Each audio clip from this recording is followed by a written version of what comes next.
Turn our attention to the Premier League now in the top half of the table. Manchester City second, Manchester United sixth, ahead of the Manchester derby on Sunday. How do the odds makers see this one? Well, no surprise here. Manchester City installed as, how would we describe this? Overwhelming favorites? Yeah, overwhelming favorites. Were you asking me or just asking yourself? I don't know. You look like the math major here on this set. I just felt like you weren't so sure. All right. For more on this, we welcome into the show Frank Leboeuf, Rob Dawson as well. Don Hutchison still with us. Before we get everybody's thoughts, let's get everybody's predictions. Okay. All right. We Here we go. Some homework here for the Manchester derby, and I think I'm the only one, Ale, that's out on a limb here. Okay.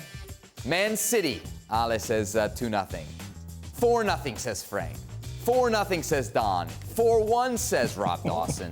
I'm saying 2-2, and the only logic I'm using here is that every time there's a unanimous choice on the show, you always got to go in the other direction. You always got to go in the other direction. I just don't believe in it. I just don't believe in it. Oh, that's your analysis? That's my analysis. That's it? Yep. When everybody's going one way, Seb zags. Well.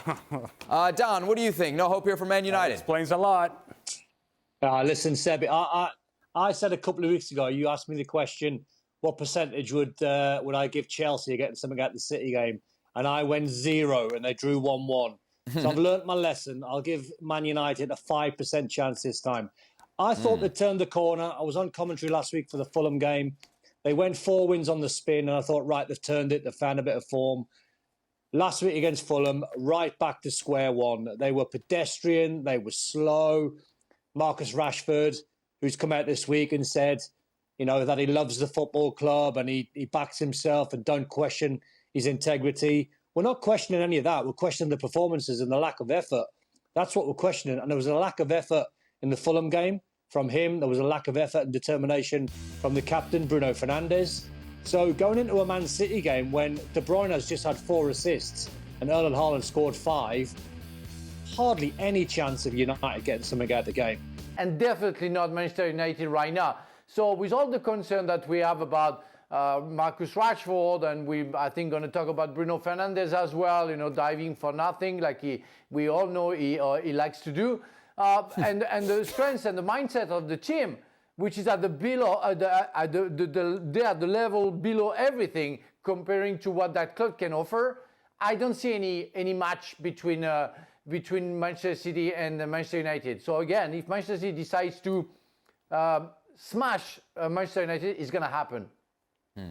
Rob, you've got it a little closer. You've got Manchester winning this game just by 4-1. Just 4-1. He has given Manchester United a goal. If it does go down 4-0 or 5-0, where does that leave Erik ten Hag with all these changes, you know, kind of swirling above him? Yeah, if that was to happen and it was a really bad defeat at the Etihad on Sunday, it really would be another nail in his coffin as Man United manager. There's already an awful lot of speculation in Manchester about whether he's the right guy to carry on as manager. The two things really that cost managers their jobs are poor results and new owners coming in. And at the moment, Erik ten Hag is dealing with both of those things. There is a theory in Manchester at the moment that ten Hag is on trial a little bit with Sir Jim Radcliffe and Ineos, that they're kind of waiting to see how results pan out between now and the end of the season. And then at the end of the season, or just before the end of the season, would make a decision about whether Erik ten Hag is the man to carry on and be manager next season. But if they were to go to the Etihad Stadium and lose, you know, 4-0, 4-1, 5-0, 6-0, something of that nature, all those questions would resurface very, very quickly. And there would be a clamour among some Man United fans to make a change of manager right now. It's not guaranteed that Erik ten Hag is going to be the manager of Man United next season. A lot will depend probably on whether he can get Man United back in the Champions League, back in the top 4 places.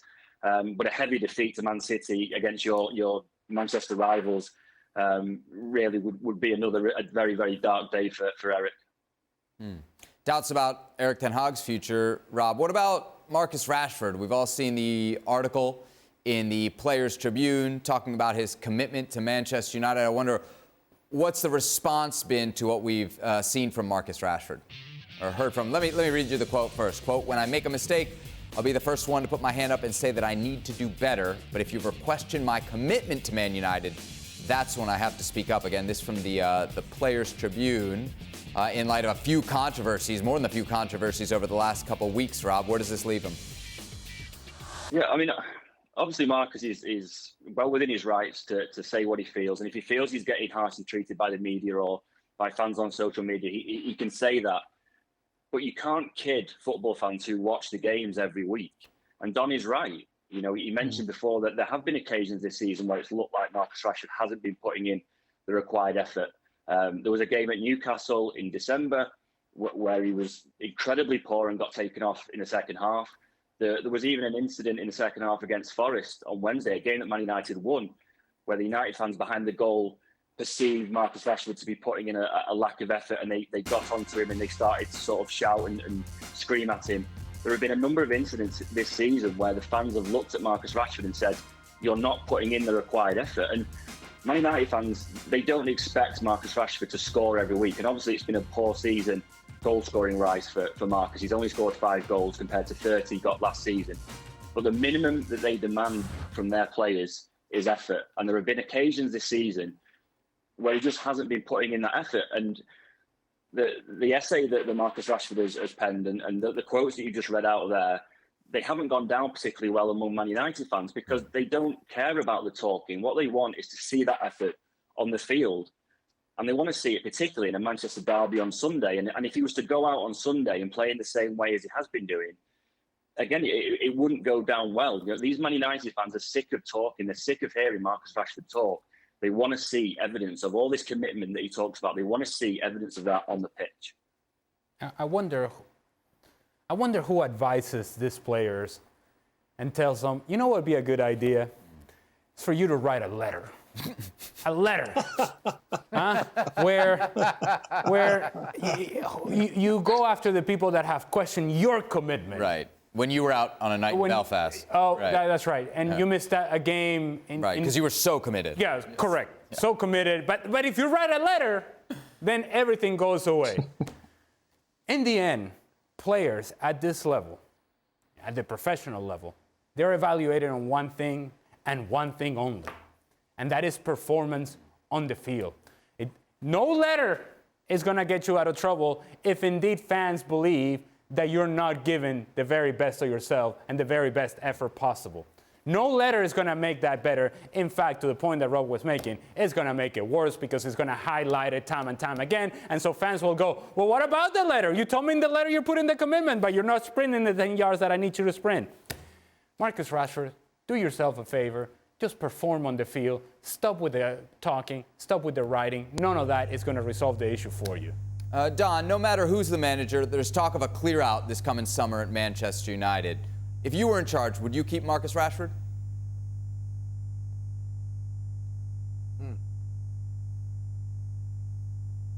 Don? Oh.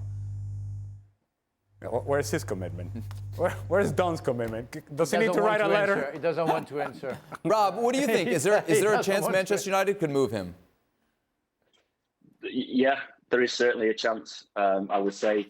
And probably for the first time, lots of Man United fans are thinking maybe this is the time to move Marcus Rashford on. For a long time, they saw him as the face of Man United, as a guy that's born in Manchester, who's come up through the academy. That's the type of player that they want to see in the first team.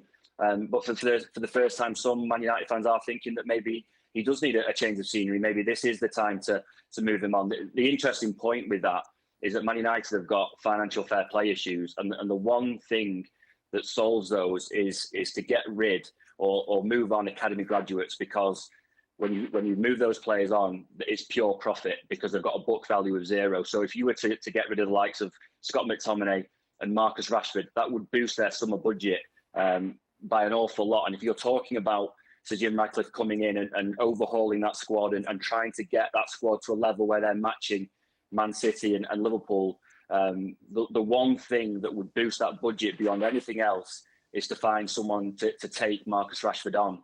There's already been talk in Manchester a little bit about Paris Saint-Germain. He's been linked with PSG in the past. Obviously, PSG are going to be looking for players to replace Kylian Mbappe. It's a little bit cooler from the PSG side. They're talking about players like Hutchison and Rafael Leao at AC Milan. But certainly there is that link there. The family has links with PSG. They've met PSG representatives before. That's maybe one to keep an eye on ahead of the summer. How dare you question Don's commitment, Ale? How dare you question Don's? He's going to write a letter. I thought he was writing a letter. He is back now. Don, finish your thought there. Would you keep Marcus Rashford at Manchester United if you were in charge? Do you know, I don't think I would. And it's not because he's not a good player. I just think probably the player needs a change. I think Man United fans probably need a change. I think they need to see different players in. I don't think, looking from the outside, that his relationship with Ten Hag looks any good to me. It looks as though those two are quite distant towards each other. I think the player needs a change. I think for his own good. You saw him celebrating the other week when he scored a goal a couple of weeks back, and he sort of give it one of them, and it was almost like to the pundits or to the critics. It's like, just, Ali's right. Stop with the action. Stop writing a letter. Just get your head down. Play football. You're a fantastic young footballer. You've got time on your side, but go and play.